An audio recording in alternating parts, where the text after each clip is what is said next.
ሰላም ሰላም ውድ የስኬት አካዳሚ ቤተሰቦች፣ ስኬት አካዳሚ የኦንላይን ትምህርት ቤት በመሆን ያገለግላል። ትምህርቶችን በኦንላይን እናስተምራለን። በኢሞ፣ በቴሌግራም፣ በዋትሳፕ፣ በሌሎችም የሚዲያ አማራጮች እያስተማርን እንገኛለን። ለመማር የምትፈልጉ ቤተሰቦቻችን ቪዲዮ ላይ ባስቀመጥነው ስልክ ወይም ሊንኮቻችንን በመጠቀም ሀሎ ይበሉን፣ ይደውሉልን። የፈለጉትን ትምህርት በፈለጉት ሰዓት ከሰኞ እስከ ዓርብ በማስተማር ላይ እንገኛለን። በዛሬ ትምህርታችን የቪዲዮችን ደግሞ የምንመማረው የተለያዩ ቁጥሮችን እንዴት በቀላል መንገድ መደመር እንችላለን፣ እንዴት በቀላል መንገድስ ማንበብ እንችላለን የሚል ትምህርት ወይም ቪዲዮ እንማማራለን። ከእናንተ የሚጠበቀው ትምህርቱን ወይም ቪዲዮውን እስከ መጨረሻው ድረስ መከታተል ከቻላችሁ ጥሩ ነገር ታገኙበታላችሁ። ይኸው ከዚህ ጋር የምታዩቸው በሙሉ ትልልቅ ቁጥሮች ናቸው። እነዚህን ትልልቅ ቁጥሮች እንዴት በቀላል መንገድ መደመር እንችላለን፣ እንዴት በቀላል መንገድስ ማንበብ እንችላለን የሚለውን ትምህርት ወይም ቪዲዮ እያንዳንዱን እንማማራለን። እንጀምር። ከመጀመሪያው ስንጀምር የመጀመሪያው ቁጥር ምን ይላል? ኦኬ፣ ባለፈውም እንደነገርኳችሁ ምን ብለን እናነባዋለን? የአንድ ቤት፣ የ10 ቤት፣ የ100 ቤት፣ የ1000 ቤት፣ የ10000 ቤት ብለን ቆጥራለን መጀመሪያ። ከዛ ከፖይንቱ ወደዚህ 50 ነች እንደምታዩት። የቆጠርነን ደግሞ እስከ 10000 ነው። ስለዚህ ከ10000 ቤት እንደሚመደብ አወቅነም ማለት ነው። ስለዚህ ስንት ብለን እናነባለን? 50000 ተብሎ ይነበባል ማለት ነው። ይህ ቁጥር ስንት ነው? 50000 ብለን እናነባለን። ኦኬ፣ ሲደመር ወደዚህኛው ስንሄድ በተመሳሳይ የአንድ ቤት፣ የ10 ቤት፣ የ100 ቤት፣ የ1000 ቤት፣ የ10000 ቤት። ኦኬ፣ ስለዚህ ከፖይንት ወደዚህ ስንት ነች? 20 ነች አይደለ? ስለዚህ ስንት እንላለን ማለት ነው? 20000 ማለት በቀላሉ 20000። ስለዚህ 50000 ብር ነበረን። 20000 ብር ስንደምርበት በድምሩ ስንት ብር ይሆናል ማለት ነው? 70000 አገኘን ማለት ነው። ወይም ደግሞ 50 ሲደመር 20 ስንት ይሆናል? 70 ይሆናል። ከዛ ስንት ዜሮ መጨመር? 3 ዜሮ ብቻ መጠን መጨመር።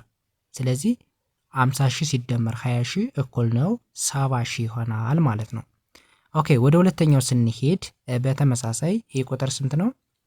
የአንድ ቤት፣ የ10 ቤት፣ የ100 ቤት፣ የ1000 ቤት፣ የ10000 ቤት። ስለዚህ 20000 ብለን እናነባለን። ምክንያቱም ከፖይንት ወደዚህ ስንት ነች? 20 ነች። ስለዚህ 20000 እንላለን። 20000 ሲደመር ወደዚህኛው ስንሄድ የ10 ቤት፣ የአንድ ቤት፣ የ10 ቤት፣ የ100 ቤት፣ የ1000 ቤት፣ የ10000 ቤት። ስለዚህ ቁጥር ደግሞ ከፖይንት ወደዚህ ስንት ነው? 30። ስለዚህ 30000 ብለን እናነባለን። ኦኬ፣ ስለዚህ 20000 ብር ነበረን። 30000 ብር ስንጨምርበት ወይም ደግሞ ስንደምርበት ስንት ብር ይሆናል? በድምሩ 50000 አገኘን ማለት ነው። ወይም ደግሞ ይህን ቁጥር በቀላሉ ለመደመር 20 ሲደመር 30 ስንት ይሆናል? 50 ይሆናል። ስለዚህ 50 ከሆነ በኋላ ስንት ዜሮ መጨመር? 3 ዜሮ አመጣን መጨመር። ስለዚህ ስንት ይሆናል ማለት ነው? 50000 አገኘን ማለት ነው። ስለዚህ 20000 ሲደመር 30000 50000 ብር ይሆናል ማለት ነው። ኦኬ፣ ወደሚቀጥለው ስንሄድ ይህ ስንት ይሆናል? ይህ ቁጥር ደግሞ ሲናነበው የአንድ ቤት፣ የ10 ቤት፣ የ100 ቤት፣ የ1000 ቤት፣ የ10000 ቤት።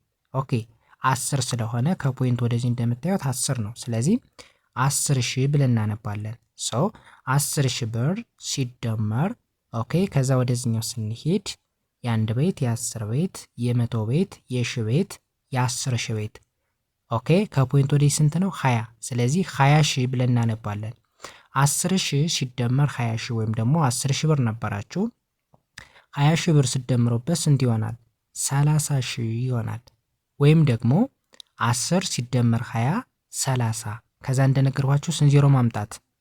1 2 3 ዜሮ አምጠን መጨመር ማለት ነው። ስለዚህ ቁጥር ስንት ይሆናል ማለት ነው? 30000 ብለን በቀላሉ ማንበብ እንችላለን ማለት ነው። ኦኬ፣ ወደዚህኛው ስንሄድ በተመሳሳይ ቁጥርም ስንት ነው? የአንድ ቤት፣ የ10 ቤት፣ የ100 ቤት፣ የ1000 ቤት፣ የ10000 ቤት። ስለዚህ ስንት ይሆናል? ቁጥር ከፖይንት ወደ ስንት ነች? 30። ስለዚህ 30000 ብለን እናነባለን። ኦኬ፣ ሲደመር ከዛ ወደዚህኛው ስንሄድ የአንድ ቤት፣ የ10 ቤት፣ የ100 ቤት፣ የ1000 ቤት፣ የ10000 ቤት። ኦኬ፣ ይህ ቁጥር ደግሞ 10000 ተብሎ ይነበባል። ስለዚህ 30000 ብር ነበረን። 10000 ብር ስትደምሩበት ስንት ይሆናል? 40000 ይሆናል። 40000 ምክንያቱም 40000 ስንት ዜሮ አለው? 4 ዜሮ። ስለዚህ 40000 እንለዋለን። ወይም ደግሞ እንደነገርኳችሁ 30 ሲደመር 10 በቀላሉ 40 እንላለን። ከዛ ስንት ዜሮ ማምጣት? 3 ዜሮ አምጠን መጨመር ስንት ይሆናል? 40 ሺህ ይሆናል ማለት ነው። ስለዚህ 30 ሺህ ብር ነበራችሁ 10 ሺህ ብር ስትደምሩበት ወይም ደግሞ ስትጨምሩበት አጠቃላይ በድምሩ 40 ሺህ ብር ይሆናል ማለት ነው። ኦኬ ወደዚህኛው ስንሄድኛውስ ምን ይላል? ኦኬ ደግሞ በቀላሉ እንደምታዩት ስንት ዜሮ አለው? 4 ዜሮ አለው። ስለዚህ 4 ዜሮ ካለው ከፖይንት ወደዚህ ደግሞ ስንት ነች? 10 ነች። ስለዚህ 10 ሺህ ብለን እናነባለን። ኦኬ ቁጥርን በተመሳሳይ ስንት ነው? ከዚህ ጋር ምንም ልዩነት የለውም 10 ሺህ ተብሎ ይነበባል። ስለዚህ 10 ሺህ ብር ነበራችሁ 10 ሺህ ብር ስትጨምሩበት ስንት ብር ይሆናል ማለት ነው? 20 ሺህ ወይም ደግሞ 10 ሲደመር 10 20 እንላለን። ከዛ 3 ዜሮ አምጠን መጨመር ስንት ይሆናል? 20 ሺህ ይሆናል ማለት ነው። ኦኬ ይህን በዚህ ካየን ወደዚህኛው እንሄድ። ወደዚህኛው ስንሄድ ኦኬ ቁጥር ደግሞ በቀላሉ 2 ዜሮ ነው አይደል ያለው። ስለዚህ እቺ ደግሞ 5 ነች። ስለዚህ 500 ብለን ማንበብ በቀላሉ በጣም ሲምፕል ነው። 500 ሲደመር ኦኬ ይሄ ደግሞ በተመሳሳይ ስንት ይሆናል? 400 ይሆናል። 500 ሲደመር 400 በድምሩ ስንት ይሆናል? ወይም ደግሞ 500 ብር ነበረኝ 400 ብር አምጥቼ ስደምርበት ወይም ደግሞ ስጨምርበት 900 ብር ይሆናል ማለት ነው።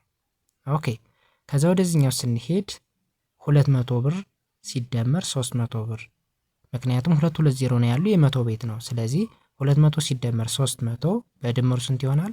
500 ይሆናል። ኦኬ ከዛ ወደዚህኛው ስንሄድ 100 ሲደመር 200 100 ብር ነበር 200 ብር አምጥቼ ስጨምርበት ወይም ደግሞ ስደምርበት አጠቃላይ በድምሩ 300 ብር አገኘሁ ማለት ነው። ወደዚህኛው ስንሄድ 400 ብር ነበረኝ 100 ብር አምጥቼ ደመርኩበት። ስለዚህ 400 ሲደመር 100 እኩል ነው 500 ይሆናል 500። ኦኬ ወደ መጨረሻው ስንሄድ 200 ሲደመር 200 ብር ነበረኝ አምጥቼ 200 ብር ስደምርበት ወይም ደግሞ ስጨምርበት 400 ብር አገኘሁ ማለት ነው። ኦኬ በዚህ መሰረት እናንተ ደግሞ ሌሎችንም ቁጥሮች እየደመራችሁ ፕራክቲስ ማድረግ ልምምድ ማድረግ ትችላላችሁ ማለት ነው።